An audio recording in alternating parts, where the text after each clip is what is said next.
Media Cina sebut Australia harusnya kalah WO.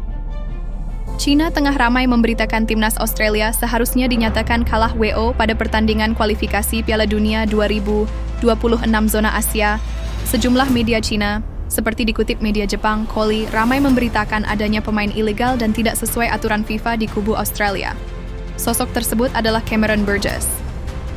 Media-media itu mengungkit fakta sang pemain lahir dan besar di Skotlandia.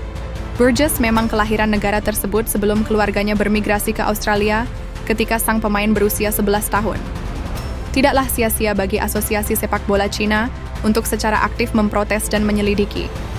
Jika demikian halnya, pertandingan melawan Cina akan dibatalkan, Australia akan kehilangan 3 poin dan Cina akan dianggap menang 3-0, bunyi artikel media-media Cina dikutip dari OKZone.